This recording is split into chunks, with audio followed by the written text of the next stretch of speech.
여호수아는 이스라엘 모든 사람들을 세겜에 모이게 한 후에 자신의 마지막 설교를 합니다. 그가 마지막까지 이스라엘 백성들에게 당부하고 싶었던 말은 오직 나와 내 집은 여호와만 섬기겠으니 너희도 이제 여호와만을 섬기기를 선택하라 였습니다. 이는 하나님께서 출애굽과 광야 40년 동안 끊임없이 말씀하신 것이었으며 여호수아가 모세를 통해 그리고 가나안 땅을 점령하면서 온 삶을 통해 배운 생존의 지혜, 믿음의 지혜였습니다.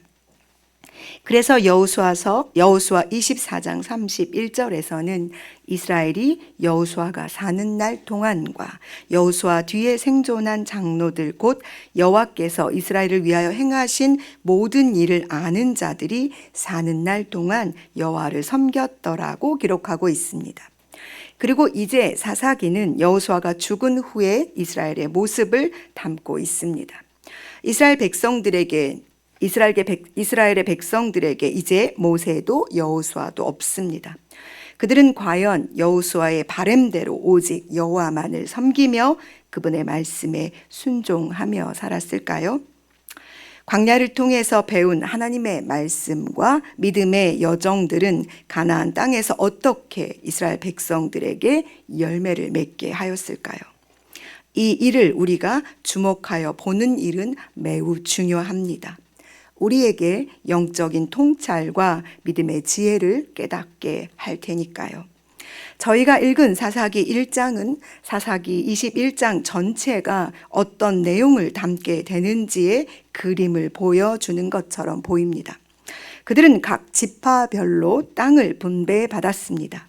그리고 이제 각 지파들은 분배받은 땅을 차지하기 위해 전쟁을 해야만 합니다.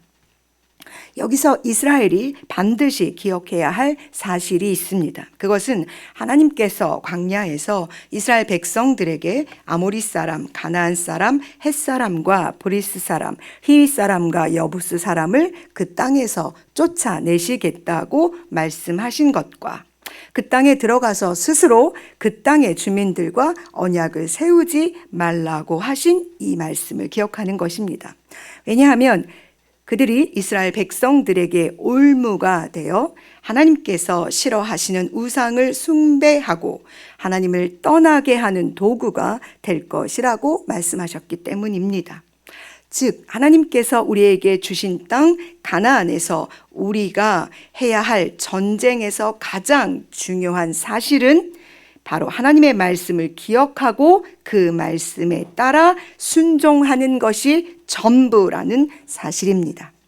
이스라엘이 하나님께 묻습니다. 누가 먼저 올라갈까요? 유다가 먼저 올라갑니다.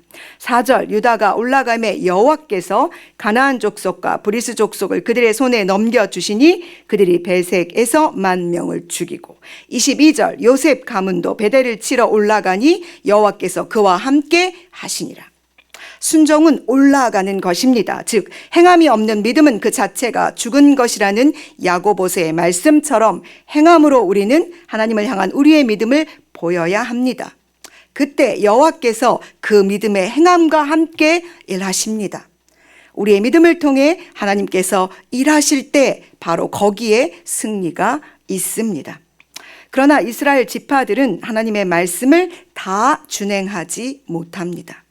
사사기 1장은 유다가 철병거가 있는 골짜기의 주민들을 쫓아내지 못한 일을 기록하고 있습니다. 21절 베냐민 지파는 예루살렘에 거주하는 여부스 족속을 쫓아내지 못합니다.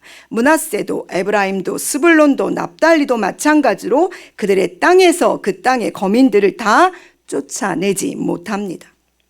심지어 34절에 아모리 족속이 단 지파를 산지로 몰아넣고 골짜기에서 내려오기를 용납하지 아니하는 일이 벌어지기도 합니다. 이 일이 사사기 전체를 통해 어떻게 이스라엘 백성들을 괴롭게 하는지 우리는 이제 보게 될 것입니다. 하나님의 말씀처럼 올무가 되어 이스라엘을 괴롭게 하며 이스라엘은 이 일로 고통스러운 시간을 보내게 될 것입니다. 사랑하는 여러분, 야고보서 2장 17절 18절엔 이런 말씀이 있습니다. 이와 같이 행함이 없는 믿음은 그 자체가 죽은 것이라. 혹이 가로되 너는 믿음이 있고 나는 행함이 있으니 행함이 없는 내 믿음을 내게 보이라. 나는 행함으로 내 믿음을 내게 보이리라.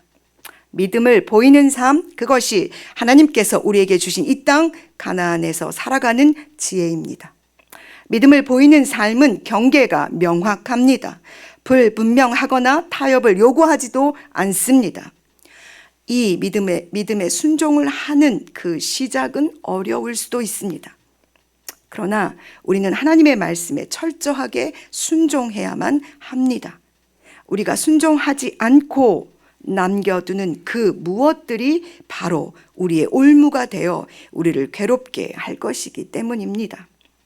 하나님께서는 우리에게 새 날을 오늘도 주셨습니다. 사랑하는 여러분, 이 날은 우리의 믿음을 하나님 앞에 행함으로 보여드리기에 가장 아름다운 날입니다. 그러니 오늘 한 날 여러분이 안에 가지고 계시는 하나님을 향한 믿음을 온전한 행함으로 보여드림으로 이 땅에서 하나님과 함께 승리를 맛보시는 귀한 날이 되시기를 간절히 소망합니다. 기도하시겠습니다.